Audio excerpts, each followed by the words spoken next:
ಲೈಂಗಿಕ ದೌರ್ಜನ್ಯ ಪ್ರಕರಣದಲ್ಲಿ ಎಸ್ಐಟಿಯಿಂದ ತನಿಖೆಗೆ ಒಳಗಾಗಿರುವ ಪ್ರಜ್ವಲ್ ರೇವಣ್ಣ ಅವರ ಮನೆಯನ್ನ ಇಂದು ಮತ್ತೊಮ್ಮೆ ಮಹಜೂರು ಮಾಡಲಾಗಿದೆ.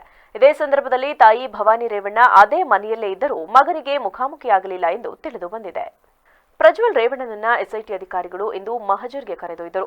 ಇಂದು ಪ್ರಜ್ವಲ್ನನ್ನ ನ್ಯಾಯಾಲಯಕ್ಕೆ ಹಾಜರು ಮಾಡುವ ಮುನ್ನ ಬೆಂಗಳೂರಿನ ಬಸವನಗುಡಿಯ ನಿವಾಸದಲ್ಲಿ ಮಹಜರ್ ಪ್ರಕ್ರಿಯೆ ನಡೆಸಿದರು. ಸ್ಥಳದಲ್ಲಿ ಬಿಗಿ ಭದ್ರತೆ ಒದಗಿಸಲಾಗಿತ್ತು. ಈ ಸಂದರ್ಭದಲ್ಲಿ ಪ್ರಜ್ವಲ್ ತಾಯಿ ಭವಾನಿ ರೇವಣ್ಣ ಅಸೌಖ್ಯದ ಕಾರಣ ಹೇಳಿ ಮನೆಯಲ್ಲೇ ಇದ್ದರು. ಆದರೆ ಪ್ರಜ್ವಲ್ಗೆ ಮುಖಾಮುಖಿಯಾಗಲಿಲ್ಲ. ಈ ಮುನ್ನವೇ ಸ್ಥಳ ಮಹಜರು ಮಾಡುವ ವೇಳೆ ಅಡ್ಡಿಪಡಿಸದಂತೆ ಭವಾನಿ ಅವರಿಗೆ ಸೂಚನೆ ನೀಡಲಾಗಿತ್ತು ಎನ್ನಲಾಗಿದೆ.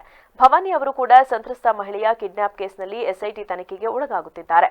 ಕೋರ್ಟ್ ಭವಾನಿಗೆ ಮಧ್ಯಂತರ ಜಾಮೀನು ನೀಡಿದ್ದು ಸಂಜೆಯ ಒಳಗೆ ತನಿಖೆ ಮುಗಿಸಿ ಕಳುಹಿಸುವಂತೆ ಎಸ್ಐಟಿಗೆ ನಿರ್ದೇಶನ ನೀಡಿದೆ. ಪ್ರಜ್ವಲ್ ಮನೆಯಲ್ಲಿ ತನ್ನನ್ನ ಲೈಂಗಿಕವಾಗಿ ಕಿರುಕುಳಕ್ಕೆ ಒಳಪಡಿಸಲಾಗಿದೆ ಎಂದು ಸಂತ್ರಸ್ತೆ ತೋರಿಸಿದ ಕೊಠಡಿ ಮಹಜರು ಮಾಡಲಾಗಿದೆ.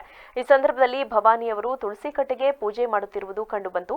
ಕೈಯಲ್ಲಿ ಊರುಗೋಲು ಹಿಡಿದುಕೊಂಡು ಬಂದ ಭವಾನಿ ರೇವಣ್ಣ ಮೊದಲ ಮಹಡಿಯಲ್ಲಿರುವ ತುಳಸಿ ಕಟ್ಟೆಗೆ ಪೂಜೆ ಸಲ್ಲಿಸಿದರು. ಅನಾರೋಗ್ಯದ ಹಿನ್ನೆಲೆಯಲ್ಲಿ ಅವರು ವಾಕಿಂಗ್ ಸ್ಟಿಕ್ ಹಿಡಿದುಕೊಂಡು ಓಡಾಡುತ್ತಿದ್ದಾರೆ ಎನ್ನಲಾಗಿದೆ. ಅಶ್ಲೀಲ ವಿಡಿಯೋದಲ್ಲಿ ತಾನಿರುವುದನ್ನ ಪ್ರಜ್ವಲ್ ಒಪ್ಪಿಕೊಂಡಿಲ್ಲ. ಹೀಗಾಗಿ ಅಶ್ಲೀಲ ವಿಡಿಯೋದಲ್ಲಿ ಕಾಣಿಸುವ ಜಾಗಕ್ಕೂ ಬಸವನಗುಡಿ ಮನೆಯ ಕೋಣೆಗೂ ತಾಳೆ ಆಗ್ತಿದೆಯಾ ಎಂದು ಪರಿಶೀಲನೆ ನಡೆಸಲಾಗುತ್ತಿದೆ. ವೈರಲ್ ಆಗಿರುವ ವಿಡಿಯೋದಲ್ಲಿ ಎಲ್ಲೂ ಪ್ರಜ್ವಲ್ ಮುಖ ಕಾಣಿಸುತ್ತಿಲ್ಲ. ಹಾಗಾಗಿ ಮನೆಯ ಕೆಲ ಜಾಗಗಳನ್ನ ಎವಿಡೆನ್ಸ್ ಆಗಿ ಅಧಿಕಾರಿಗಳು ಪರಿಗಣಿಸಲಿದ್ದಾರೆ. ಸಂತ್ರಸ್ತೆ ದೂರಿನಲ್ಲಿ ಉಲ್ಲೇಖ ಮಾಡಿರುವ ಜಾಗ ಹಾಗೂ ಅಶ್ಲೀಲ ವಿಡಿಯೋದಲ್ಲಿರುವ ಜಾಗಗಳು ಮ್ಯಾಚ್ ಆದರೆ ಪ್ರಜ್ವಲ್ ಲಾಕಾದಂತೆಯೇ.